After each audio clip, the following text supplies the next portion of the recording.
नमस्कार, मैं हूं आपके साथ अंजना और आप देख रहे हैं न्यूज इंडिया टीवी 1। आइए शुरुआत करते हैं इस वक्त की बड़ी खबर से। दवा विक्रेता पर हमला करने वाले व अन्य 4 लोगों ने पुलिस ऑफिस में किया सरेंडर। बीते दिनों सिख व्यापारी अमोल दीप के साथ की गई मारपीट के बाद से फरार चल रहे भाजपा पार्षद पति अंकित शुक्ला व 4 अन्य अभियुक्तों ने आज नाटकीय ढंग से जॉइंट पुलिस कमिश्नर के सामने सरेंडर कर दिया।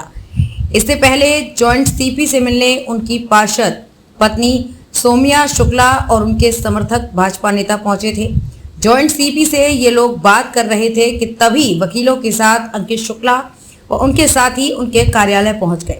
उन्होंने जॉइंट सीपी आनंद प्रकाश तिवारी से अपना पक्ष रखा। इसके बाद उन्होंने अपनी गिरफ्तारी दे दी। गिरफ्तारी के समय उनके साथ करीब 50 से ज्यादा समर्थक मौजूद थे। बता दें कि बीते रविवार को गाड़ी ओवरटेक करने के दौरान सिख व्यापारी अमोल दीप और भाजपा पार्षद सौम्या शुक्ला के पति अंकित शुक्ला के बीच विवाद हो गया था। अंकित शुक्ला ने अपने समर्थकों के साथ अमोल दीप के साथ जमकर मारपीट की थी। मारपीट में गंभीर रूप से घायल अमोल दीप के गंभीर चोटें आई थी। गंभीर रूप से घायल होने के कारण एयर एम्बुलेंस से इलाज के लिए उन्हें दिल्ली भेजा गया, जहां सर गंगाराम अस्पताल में इलाज के दौरान उनकी एक आंख की रोशनी चली गई। पुलिस ने अमोलदीप की मां के प्रार्थना पत्र पर अंकित शुक्ला व उनके साथियों के खिलाफ गंभीर धाराओं में मुकदमा दर्ज कर लिया। घटना के 3 दिन बाद भी अंकित शुक्ला पुलिस की पकड़ से दूर रहे। इस पर उनके ऊपर 25,000 रुपए का इनाम घोषित कर दिया गया। कल गैर जमानती वारंट भी उनके खिलाफ जारी किया गया था। अंकित शुक्ला के समर्थक भाजपा नेता पुलिस कमिश्नर सहित पुलिस के अन्य अधिकारियों पर लगातार दबाव बनाते रहे हैं। अंकित शुक्ला बेकसूर हैं। पार्षद सौम्या शुक्ला ने कहा कि पहले अमोलदीप ने उनके साथ अभद्रता की और उनका हाथ पकड़ा।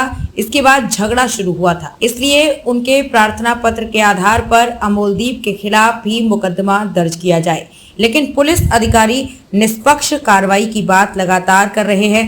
आज नाटकीय ढंग से पार्षद सौम्या शुक्ला के पति अंकित शुक्ला व अन्य साथियों ने सरेंडर कर दिया।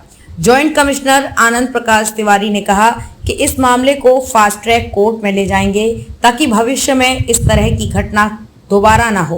कानपुर से संवाददाता किशोर मोहन गुप्ता की रिपोर्ट। पार्षद पति ने सरेंडर कर दिया है, क्या पूरा? 24 तारीख को सुबह 1 बजे जो घटना रायपुरवा थाना क्षेत्र पे कोटी की चौराहे के पास हुई थी, उसमें मुकदमा दर्ज किया गया था और मुकदमा दर्ज करने के बाद सब्सिक्वेंटली धाराएं भी बढ़ाई गई थी, 326, 148, 149। कल नॉन अवेलेबल वारंट इशू किया गया था माननीय न्यायालय के द्वारा 5 अभियुक्तों के विरुद्ध, और आज 5 अभियुक्त जो है अपने आप को विधि के समक्ष समर्पित किए हैं। उन्होंने विवेचना में पूरा सहयोग जो है करने का आश्वासन दिया है।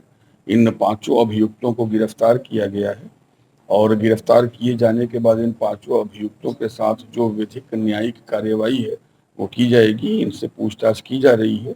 जो वीडियो फुटेजेज हमारे पास हैं, उन वीडियो फुटेजेज के फीड के साथ इनके बयानों की मैचिंग और मिसमैचिंग को एग्जामिन किया जाएगा।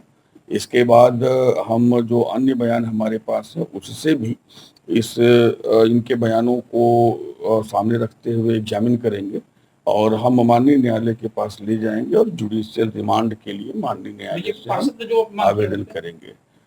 देखिए, इन लोगों की मांग थी, बीजेपी पार्षद सौम्या शुक्ला जो कि अभियुक्त अंकित शुक्ला के पति हैं, उनकी मांग थी कि उनका फेयर एग्जामिनेशन और इन्वेस्टिगेशन का डिमांड था और उसको इंश्योर किया जाना चाहिए। इन लोगों की एक बात शुरू से रही है कि मेडिकल जो है वो सही तरीके से होना चाहिए।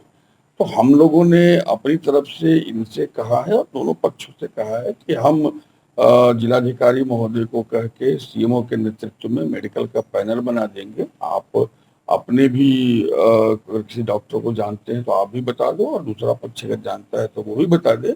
एक प्रॉपर पैनल होगा और उस पैनल में जो है एक एक चीजें एग्जामिन इवेलुएट की जाएंगी। We are here committed for fair and neutral investigation. जो सीसीटीवी कैमरे का फीड है, जो स्वतंत्र राहगीरों के बयान है, दोनों पक्ष, एक पक्ष में 6 लोग थे, एक पक्ष में 2 लोग, वो दोनों पार्टी हैं, उनके बयान हमारे लिए न्यूट्रल और फेयर बयान नहीं है। तो जो स्वतंत्र और राहगीर थे, जिन्होंने 112 पे फोन किया था, जिन्होंने उस समय देखा था, पुलिस के कर्मी जो उस समय वहां पहुंचे थे, सीसीटीवी कैमरे की फीड जो दिखाई दे रही है, मेडिकल की रिपोर्ट जो एक्सपर्ट्स ओपिनियन के बाद सामने आएगी, उसके बाद जो सही कार्यवाही है वो हम कर रहे हैं। तेजी से हम चार्जशीट फाइल करेंगे और हम फास्ट ट्रैक में भी इसको ले जाएंगे, क्योंकि एक सामाजिक महत्व का विषय है कि अगर कभी भी ऐसा दिन या रात, महानगरों में दिन रात लोग चलते हैं और दिन रात कार्यविधियां और गतिविधियां चलती हैं, तो कभी भी किसी भी परिवार को इस प्रकार की परिस्थिति, जो भी गलत हो, अगर किसी ने तो गलती की है, तो इस प्रकार की परिस्थिति महानगर में देखने को न मिले। कोर्स करेक्शन के लिए हम इसको फास्ट ट्रैक ले जाएंगे, जिससे आम जनता को न्याय का भरोसा और विश्वास मिले। हो गया? नीचे कर लो, नीचे कर लो भैया, बस रुको। तो सौम्या जी क्या कहना चाहेंगी? आज आपके पति ने यहाँ सरेंडर किया, क्या कहना चाहेंगी?